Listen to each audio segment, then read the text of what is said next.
ഇങ്ങനെ ഒരു കരിമീൻ പൊരിച്ചതുണ്ടെങ്കിൽ ഉച്ചയ്ക്ക് ചോറ് ഇറങ്ങാൻ യാതൊരു പ്രയാസവുമില്ല.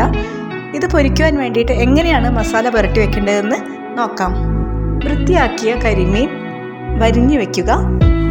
ഇനി ഇതിലേക്ക് മുളക് പൊടി 1 ടേബിൾ സ്പൂൺ, കശ്മീരി മുളക് പൊടി 1/2 ടേബിൾ സ്പൂൺ, മഞ്ഞൾപ്പൊടി 1 ടീസ്പൂൺ, കുരുമുളക് പൊടി 1/2 ടീസ്പൂൺ, ഉപ്പ് 1/2 ടീസ്പൂൺ, ഇഞ്ചി വെളുത്തുള്ളി പേസ്റ്റ് 1 ടേബിൾ സ്പൂൺ എന്നിവ ചേർത്ത് നല്ലതുപോലെ മിക്സ് ചെയ്തിട്ട് റെസ്റ്റ് ചെയ്യാൻ വേണ്ടി വെക്കുക.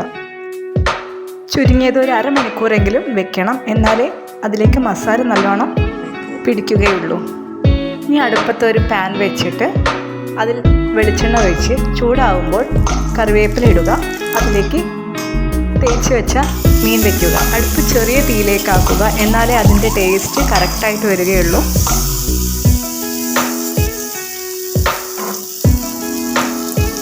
വെക്കണം. ഏകദേശം ഒരു 5 മുതൽ 10 മിനിറ്റിനുള്ളിൽ നമുക്കത് മറിച്ചിടാം.